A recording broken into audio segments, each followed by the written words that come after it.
वज़ीर आला सिंध सैयद मुराद अली शाह ने कहा है कि पुरअमन धरनों के खिलाफ नहीं है। धरनों से लोगों को तकलीफ हुई है, लोगों को तकलीफ होगी तो दूर करना हमारी जिम्मेदारी बनती है। धरनों के खिलाफ कार्रवाई करने जा रहे हैं, कुछ लोग नाराज होंगे। सैयद मुराद अली शाह ने ठट्ठा में प्रेस कॉन्फ्रेंस के दौरान कहा कि पारा चन्नार वाक़या पर हम सब गमज़दा हैं। पारा चन्नार के मामले पर सिंध हुकूमत ने भी किरदार अदा किया है। हुकूमत सिंध की तरफ से पारा चन्नार इमदाद भेजी है। मुराद अली शाह ने का कहना था कि पुरअमन धरनों के खिलाफ नहीं है। हुकूमत रात गए तक धरने वालों से मुज़ाकरात करती रही।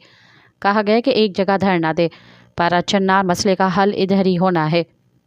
उन्होंने मजीद कहा कि हाँ न करते हुए कहा गया कि सुबह तक धरने ख़त्म कर देंगे। 8 जगहों पर धरने ख़त्म हो गए हैं, 4 जगहों पर धरने हैं। मज़ीद ख़बरन ऐं तफ़सीलात लाइ विज़िट कयो असांजी वेबसाइट www.awamiNewsHD.com ऐं ॾिसंदा रहो अवामी न्यूज़ HD।